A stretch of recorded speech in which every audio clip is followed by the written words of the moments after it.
Os guitarristas do metal são famosos por misturar música erudita com o heavy metal. Posso dar exemplos de grandes guitarristas que fizeram isso, como por exemplo o Rich Blackmore, o Randy Rhoads, o Yngwie Malmsteen, os guitarristas do Angra, Kiko Loureiro e Rafael Bittencourt. Esses guitarristas trouxeram a virtuosidade, né, a rapidez da música clássica. A música clássica, em alguns momentos, ela é muito conhecida pela técnica, né, pela rapidez com que as notas são tocadas, pela destreza, né, e pela complexidade também. Além disso, o uso de escalas, que é muito característico da música erudita, como por exemplo a escala menor harmônica e a escala menor melódica. E também progressões harmônicas, né, como por exemplo usar vários campos harmônicos menores diferentes, fazer inversão de acordes. No entanto, há um guitarrista de heavy metal que se destaca por trazer uma influência um tanto diferente e exótica para o heavy metal. Eu estou falando aqui do Marty Friedman, o guitarrista do Cacophony, do Megadeth e agora que tem uma carreira solo brilhante. Marty Friedman é influenciado pela cultura oriental, principalmente pela cultura japonesa. Inclusive ele mora lá hoje em dia. E já no Megadeth ele fazia solos nos quais ele colocava notas microtonadas, ou seja, que estão entre os semitons, né? Porque a nossa escala aqui da música ocidental é de meio e meio tom, mas a oriental e também algumas outras, como as escalas africanas, usam outras afinações e notas menores, de menor tamanho, como por exemplo um quarto, um oitavo de tom. Um dos solos mais clássicos que ele faz isso é o Tornado of Souls, um solo incrível de metal que no entanto vai usar algumas notas levemente desafinadas para o nosso ouvido, mas que obviamente não são para quem ouve a música da maneira que ele pensou, né, com essa influência oriental. Meu nome é Denis Carmonaro, sou professor de guitarra há mais de 15 anos, sou formado em composição e regência e mestre em musicologia. Se inscreve no canal e dá um joinha para me dar uma força, porque nesse vídeo aqui eu vou analisar uma das últimas músicas que ele lançou, chamada Tearful Confession.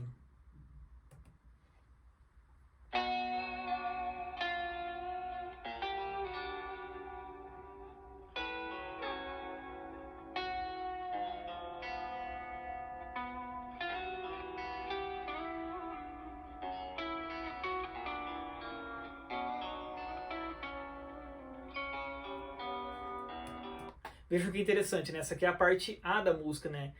A base do fundo tá num tom menor, né? Então ele tá em si menor, né? E o que é interessante aqui é que ele faz inversão de acordes aqui, né? Aquela influência da música erudita, né? Então ele vai colocar aqui um baixo descendente cromático da tônica, que é si, até a dominante, né, que é o quinto grau, que é o Fá sustenido.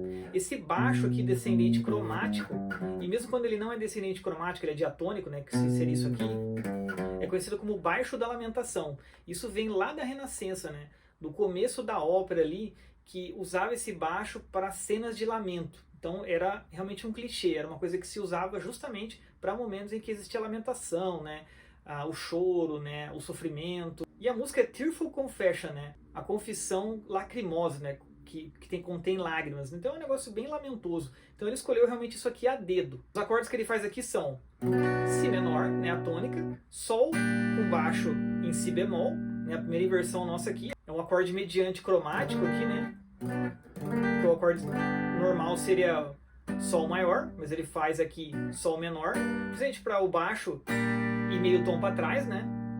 Depois ele faz Fá sustenido menor, com baixo na terça também, que é o quinto grau aqui, né, comum, só que com baixo na terça.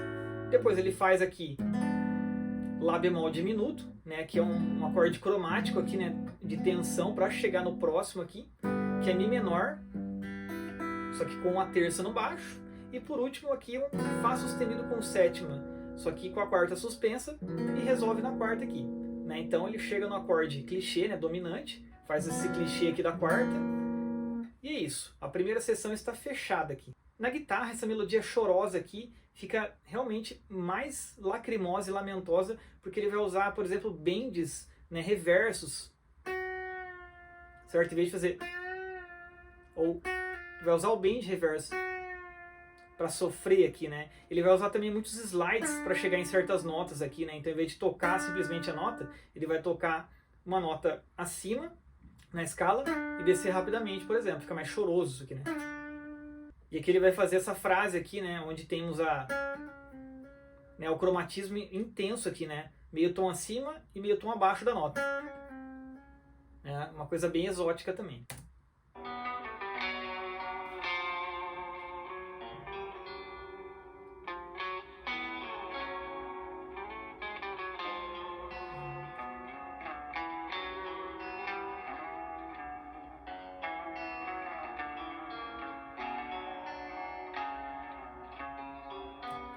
Aqui ele fez a mesma coisa, então ele repetiu a parte A, só que uma oitava abaixo e fazendo, né, alguns ornamentos na melodia, né? Então ele coloca alguns cromatismos aqui, né, umas sensíveis individuais. Né? A sensível individual é aquela nota meio tom atrás da nota que a gente quer chegar, né? Então se a gente está aqui nesse dó sustenido, a gente faz o dó natural aqui. Dá para fazer uma sensível acima também. Não é chamada de sensível, né? Mas ela é como se fosse a nota do modo frígio aqui, né? Meio tom acima, rapidamente também. Então, são notas que são ornamentos rápidos, mas que já dão essa ideia um pouco da música oriental, dessa questão da nota levemente desafinada que vai para a nota afinada. No caso aqui ele não está usando quarto de tom, mas ele está usando meio tom para dar essa característica, essa entortada na melodia aqui.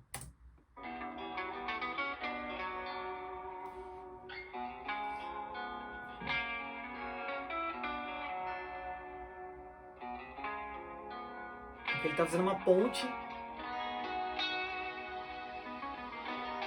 Mudou de tom. Entrou um teclado ali, né?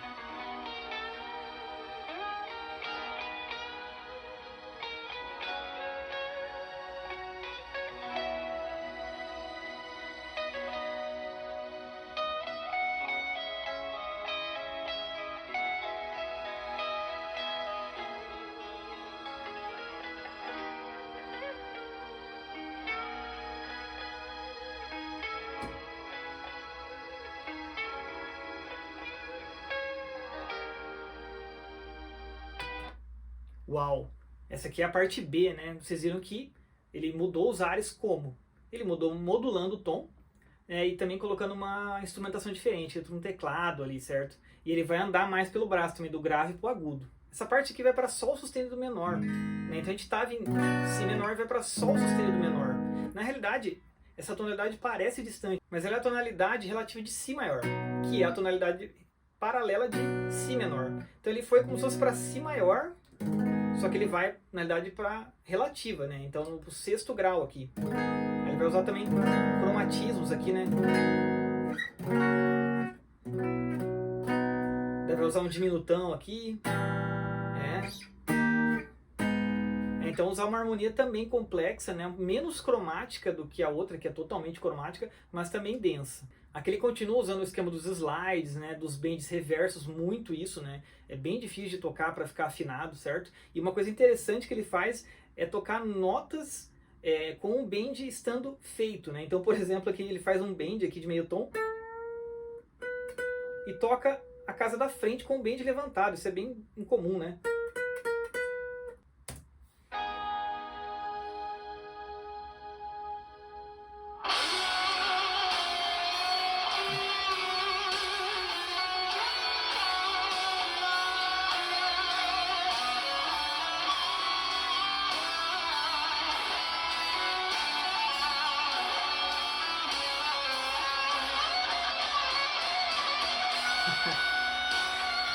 Então aqui ele começa a ficar mais pesadão, né? Você vê que até o tema ali é bem japonês, né? Ele tá ali num dojo, né? Alguma coisa assim, não sei tão bem, né? Com a roupa, né? Tradicional. E essa parte então ele coloca distorção, né? Então aqui entra com tudo, bateria, né? Parece que um gigante levantou, assim, né? Engraçado que tava mais para baixo na parte A parte B dá uma levantada e aqui volta para a parte A, só que totalmente levantado, mas lento, com passos lentos, é uma coisa sofrida, né? Uma coisa carregada. E ele vai voltar então para a parte A, é a mesma melodia, só que ele vai começar a fazer embelezamentos, tantos embelezamentos que é quase uma variação. Isso vem também um pouco da música erudita, né? Essa coisa de tema e variação. Há um tema, que é uma melodia que ele introduz, a gente decora essa melodia facilmente, porque ela é uma melodia muito bem delineada, muito, né, que gruda na cabeça, e aí ele vai fazendo variações disso depois. Então ele vai ainda deixando com algumas características, mas mudando algumas coisas. Então ele vai embelezar muito aqui. Vocês vão ver que agora ele vai fazer notas rápidas, vai mostrar a virtuosidade dele, né, fazendo bastante escala, cromatismo, né, acabou de fazer um cromatismo ali bem doido aqui, né, bem rápido. E isso vai aumentando a carga de emoção da música.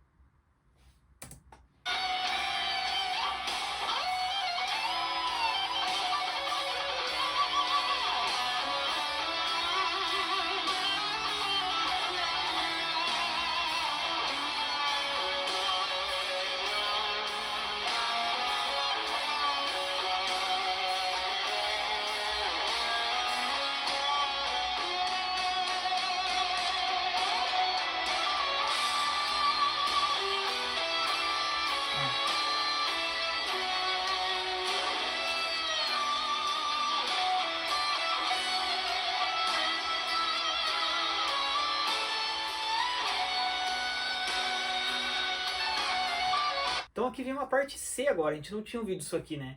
Ele vai fazer uma harmonia mais diatônica agora, né? Em Si menor também, né? Mas ele vai usar uma harmonia mais diatônica, um pouco ambígua até, parecendo até que está em Ré maior ali, porque ele não faz o dominante aqui, né, maior, mas de qualquer modo ele ainda está em Si menor, né? Ele termina as frases delineando Si menor. Só que mostra também uma leveza dessa parte aqui, tem um pouco de alívio, porque justamente ele não faz a parte cromática, né? Ele usa o diatônico. Então, ele contrasta um pouco a questão diatônica com a cromática. E a cromática dá atenção e a diatônica dá uma coisa um pouco mais estável.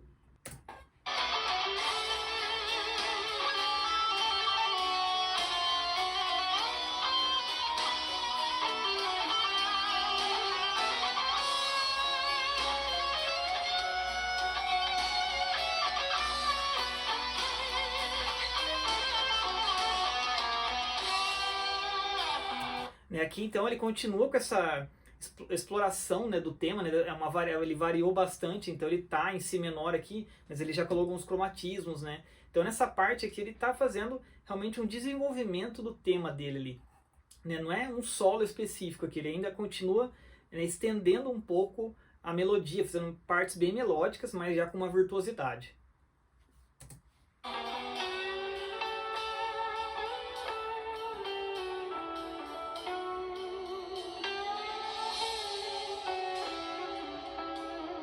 Outro guitarrista fazendo solo agora.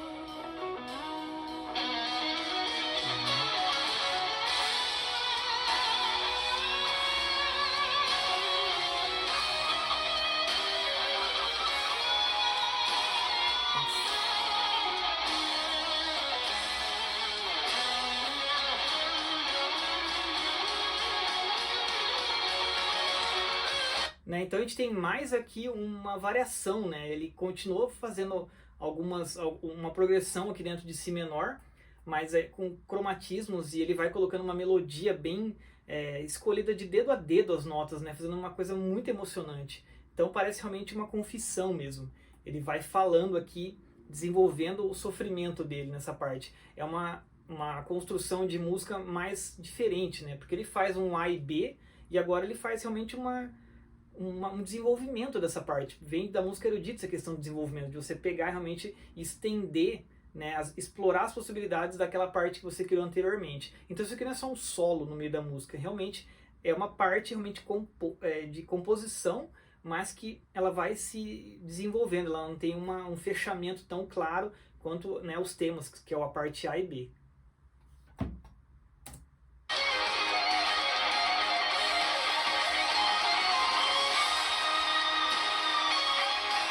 Agora ele modulou.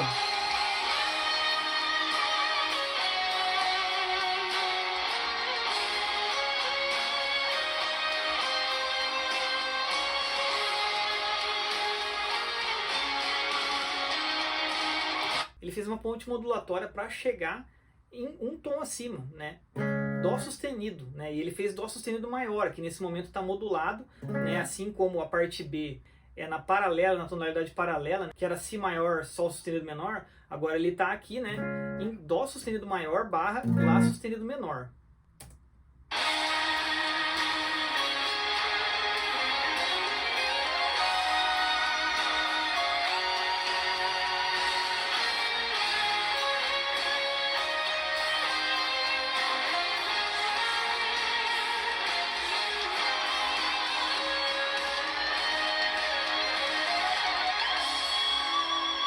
Opa, e aí cai do nada em menor, né? Então ele vai voltar provavelmente pro tema A, né? Mas ele estava em tom maior, então esse choque A de novo, né? Nessa parte é uma coisa, uma glória, parece, né? Parece que ele está talvez se aliviando um pouco o peso, né, com essa confissão, né? Então a gente sente que alguma coisa está mudando nessa parte. Agora a gente voltou ali com o tom menor, né? Abruptamente. Então pode ser que esse final agora não seja tão feliz. Vamos descobrir.